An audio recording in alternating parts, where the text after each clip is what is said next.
जी हाँ मेरे प्यारे विद्यार्थियों, आज मैं फिर से नए सवाल के साथ आया है। इस साल 2023 के लिए महत्वपूर्ण सवाल लेकर आया है जो ऑब्जेक्टिव क्वेश्चन पूछता है। ऑब्जेक्टिव के साथ साथ मैं कुछ आज सब्जेक्टिव भी बताने वाला हूँ इस ऑब्जेक्टिव के माध्यम से ही।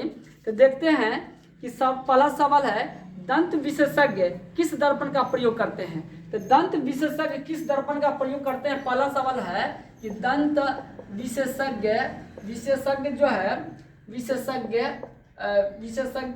किस दर्पण का प्रयोग करते हैं, किस दर्पण का प्रयोग करते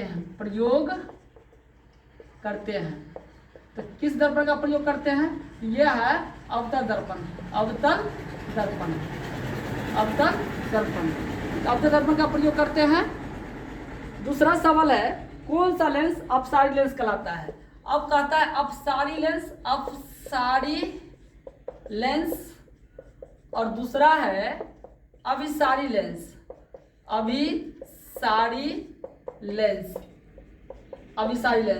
तो ये अपसारी लेंस कहते हैं अवतल लेंस को कहते हैं, और अभिसारी लेंस कहते हैं उत्तल लेंस को कहते हैं। फिर अगला सवाल है, किस दृष्टि दोष को अवतल और उत्तल दोनों की आवश्यकता होती है। तो मेरे प्यारे विद्यार्थियों, आज मैं बताना चाहता हूँ कि अगर वृद्ध होने पर ऐसे भी कुछ व्यक्ति हैं जिनको न दूर की वस्तु दिखाई देते हैं न नजदीक की वस्तु दिखाई देते हैं, उनको जरा दृष्टि दोष हुआ रहता है। उसको बीमारी का नाम है जरा दृष्टि दोष। जरा दृष्टि दोष में कौन सा लेंस लगता है, बाइफोकल लेंस लगता है। कौन सा लगता है, बाइफोकल लेंस लगता है। जरा दृष्टि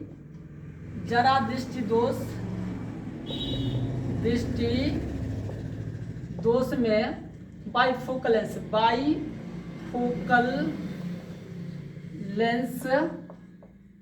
की आवश्यकता होती है। बाइफोकल लेंस की आवश्यकता होती है। फिर अगला सवाल है कि शब्दकोश के छोटे अक्षरों को पढ़ने के लिए किस लेंस का प्रयोग करते हैं। अगर छोटा अक्षर दिखाई नहीं देता है तो किस दर्पण का प्रयोग करेंगे। तो रुको इसको। लघु पथन के समय जब शॉर्ट सर्किट होती है तो धारा के मान पर क्या प्रभाव पड़ता है। जब लघु पथन होती है, लघु पथन होती है तो धारा का मान अधिक हो जाता है। क्या हो जाता है, अधिक हो जाता है। अब प्रतिरोध का मान बहुत कम हो जाता है। धारा का मान अधिक होता है, प्रतिरोध का मान कम हो जाता है। फिर अगला सवाल है, सामान्य नेत्र के लिए दूर बिंदु। इसमें दो तरह का सवाल बनता है। पहला है कि दूर बिंदु और दूसरा है निकट बिंदु।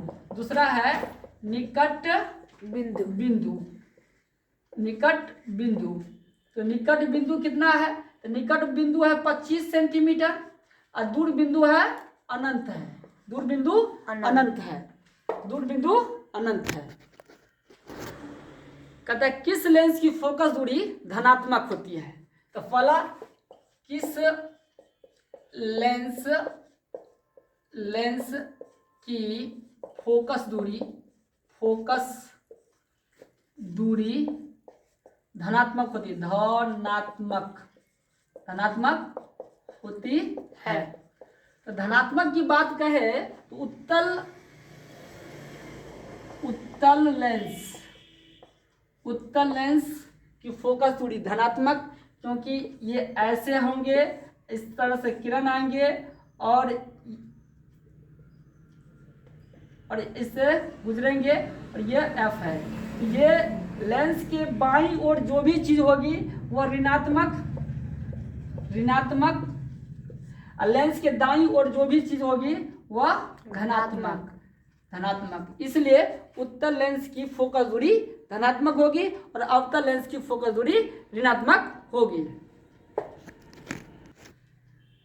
कहता है कि वर्ण विक्षेपण में या जो रंग होती है वह रंग में किस रंग का तरंग दैर्ध्य सबसे अधिक होता है?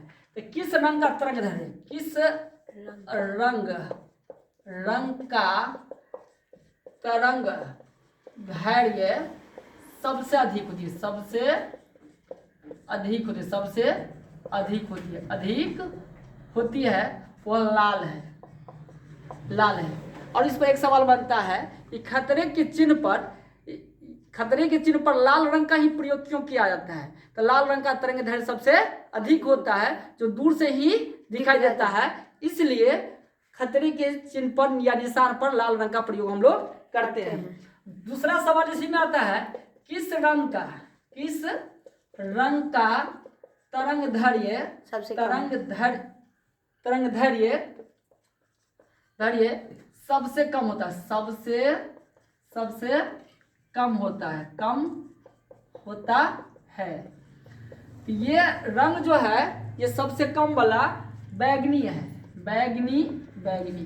जो स्पेक्ट्रम में वर्ण विक्षेपण जब हम दिखाते हैं तो देखते हैं कि सबसे नीचे का रंग बैगनी है, सबसे ऊपर का रंग लाल होता है। फिर अगला सवाल है, एमीटर को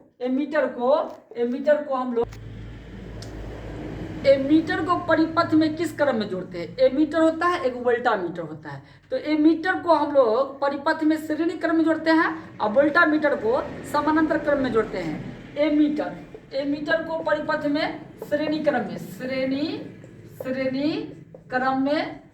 में और वोल्टामीटर को हम लोग समानांतर क्रम में जोड़ते हैं। इसके बाद है एक सवाल है केमिस्ट्री में, CnH2n+2 ये किसका सूत्र है? ये एल्केन का सूत्र है। फिर दूसरा सवाल है, CnH2n ये किसका सूत्र है? ये एल्कीन का सूत्र है। और तीसरा सवाल है CnH2n-2 ये किसका सूत्र है? ये एल्काइन का सूत्र है,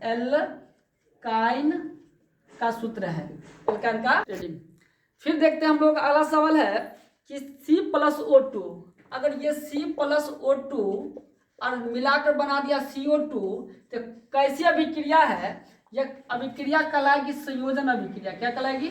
संयोजन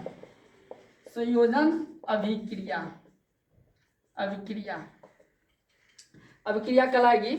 फिर नेक्स्ट सवाल है, आधुनिक आवर्त सारणी पर चलते हैं हम लोग। आधुनिक आवर्त सारणी, इससे बहुत सारा सवाल जुड़ा हुआ है। देखते हैं कि आधुनिक आवर्त सारणी में वर्ग की संख्या कितने हैं? वर्ग की संख्या 18, आवर्त की संख्या 7 होती है। वर्ग की संख्या 18, आवर्त की संख्या 7। सवाल इस तरह से भी पूछा जाता है कि आधुनिक आवर्त सारणी में उदर्क स्तंभ को क्या कहते हैं? उदर्क स्तंभ इस तरह का होता है, उदर्क स्तंभ को क्या कहते हैं? इसको वर्ग कहते हैं। क्या कहते हैं? वर्ग। लेकिन इसी में अगर यह गिरी हुई रेखा, जिसको क्षैतिज रेखा कहते हैं, नीचा गिरी हुई रेखा है, उसको कौन सी कहेंगे? उसको कहेंगे आवर्त कहेंगे। तो गिरी हुई रेखा जो होती है उसको आवर्त कहते हैं, और खड़ी रेखा जो होती है, खड़ी उदर्क स्तंभ, उसको वर्ग कहते हैं। क्षैतिज कतार हुआ, इसको क्या कहते हैं? क्षैतिज कतार, इसको कहते हैं आवर्त कहते हैं। क्या कहते हैं? आवर्त कहते हैं। फिर टिंडल प्रभाव जो है, टिंडल प्रभाव प्रकाश की कौन सी घटना पर आधारित है? टिंडल प्रभाव। तो टिंडल प्रभाव जो प्रकाश की कौन सी घटना पर आधारित है? यह प्रकाश के वर्ण विक्षेपण पर। किस पर है आधारित? प्रकाश के वर्ण विक्षेपण पर आधारित है। सल्फर परमाणु के बाहरी कक्षा में कितने इलेक्ट्रॉन है? यह इलेक्ट्रॉन बाहरी कक्षा में निकलना बहुत ही जरूरी है। बहुत सारा सवाल आता है कि कैसे निकाल सकते हैं, तो मैं बता देना चाहता हूँ। 2 तरीका से है। एक तो आप इलेक्ट्रॉनिक विन्यास से निकाल कर पता कर सकते हैं, और दूसरा बात है कि एक ट्रिक है, उसके माध्यम से आप तुरंत पता कर लीजिएगा कि किसके बाहरी कक्षा में कितना इलेक्ट्रॉन है। मैं दोनों बता देता हूँ। तो सल्फर के परमाणु संख्या 16, तो 1s2, 2s2, 2p6, 6 2 8 2 10, 3s2, 6 2 8 2 10 2 12, 3 p6। तो देखिए कैसे निकालेंगे, यह पहली कक्षा है तो पहली कक्षा में कितना इलेक्ट्रॉन हो गया 2, ये दूसरी कक्षा यहाँ तक है, दूसरी कक्षा में 8 और ये तीसरी कक्षा में कितना है 8, 6 2 8, तो यहाँ से तो हो जाता है 2 2 4, 6 4 10, 2 12, 12 4 16, यहाँ पर 4 ही होगा। तो बाहरी कक्षा में कितने इलेक्ट्रॉन हो जाएंगे, बाहरी कक्षा में इलेक्ट्रॉन की संख्या, बाहरी कक्षा में इलेक्ट्रॉन की संख्या, इलेक्ट्रॉन की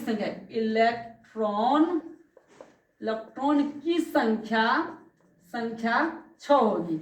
और इससे हम लोग तुरंत निकाल सकते थे कि नियॉन की परमाणु संख्या कितना है, नियॉन की 10 है या अक्रिय गैस है, क्या है अक्रिय गैस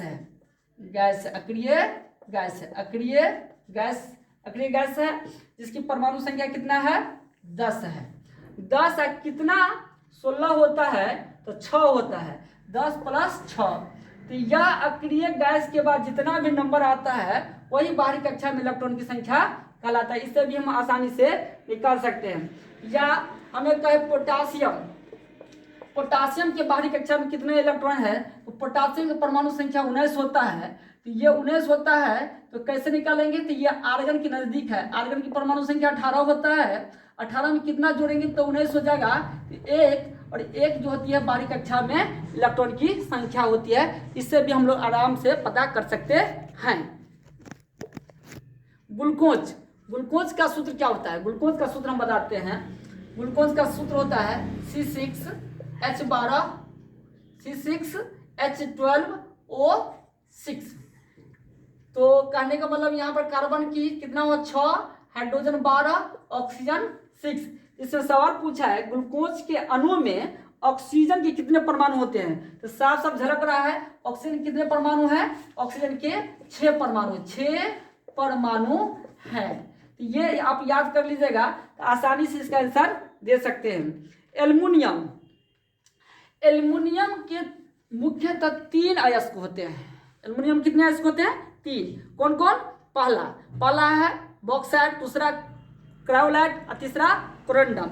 लेकिन एल्युमिनियम का निष्कर्षण मुख्यतः किससे होता है, मुख्यतः बॉक्साइट एस से ही किया जाता है। बॉक्साइट एस से क्यों किया जाता है, आसानी से कम खर्च पर और ज़्यादा से ज़्यादा मात्रा में हम एल्युमिनियम प्राप्त कर सकते हैं। इसलिए हम लोग एल्युमिनियम का जो निष्कर्षण करते हैं वह बॉक्साइट एस से ही करते हैं। फिर अगला सवाल है विरंजक चूर्ण। इसमें भी बहुत कंफ्यूजन का सवाल है। विरंजक चूर्ण अंग्रेजी और हिंदी या फंसा देता है। विरंजक चूर्ण इसका होता है दूसरा नाम ब्लीचिंग पाउडर, जो अंग्रेजी में ब्लीचिंग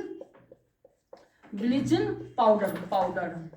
ये दोनों का सूत्र जो है, दोनों का सूत्र रासायनिक सूत्र होता है CaOCl2। एक तरह से ऐसे भी लिख सकते हैं और दूसरा है CaOCl होल ट्वाइस, CaOCl इसका होल ट्वाइस।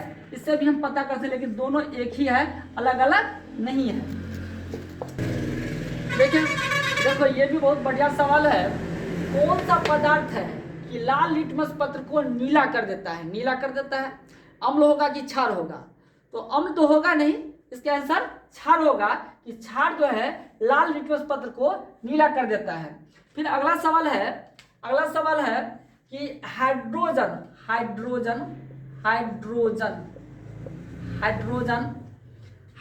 के दो परमाणु के बीच, हाइड्रोजन के दो परमाणु के बीच कितने आबंध होते हैं, कितने आबंध होते हैं, आबंध होते हैं। तो इसका आंसर होगा 1 आबंध होते हैं, 1 आबंध होते हैं। तो कैसे, तो मैं अभी तुरंत बताता हूँ। तो हाइड्रोजन में कितने आबंध होते हैं, तो 1 हाइड्रोजन यहाँ लिख दिए, 1 हाइड्रोजन यहाँ लिख दिए। हाइड्रोजन के बाहरी कक्षा में कितने इलेक्ट्रॉन होंगे, हाइड्रोजन के बाहरी कक्षा में 1 इलेक्ट्रॉन होंगे। इस हाइड्रोजन के बाहरी कक्षा में कितने इलेक्ट्रॉन होंगे, एक होंगे, ये भी द्वि का नियम पालन करना चाहता है, ये भी द्वि का नियम पालन करना चाहता है, तो दोनों आपस में क्या करेगा, साझा करेगा। ये इसको दे देगा, ये इसको दे देगा। इसमें एक जोड़ा इलेक्ट्रॉन का साझा होता है, एक जोड़ा इलेक्ट्रॉन का क्या हुआ, साझा हुआ, इसलिए यह क्या कहलाया, एक अवंध कहलाया। हाँ जी हाँ मेरे विद्यार्थी, अब इतना सवाल होने के बाद हम और आपको कुछ बायोलॉजी का सवाल बताएंगे। पहले इतना सवाल को आप ध्यान से पढ़ लीजिएगा। जो भी सवाल बताए हैं परीक्षा के माध्यम से ही बताए हैं, परीक्षा के लिए इम्पोर्टेंट सवाल है। धीरे धीरे करके आप देखिएगा तो जितने भी वीडियो हम बना रहे हैं सब परीक्षा के लिए ही बना रहे हैं, और जो विद्यार्थी ध्यान से देखेंगे और पढ़ेंगे वो समझ सकते हैं और परीक्षा में अच्छा नंबर ला सकते हैं।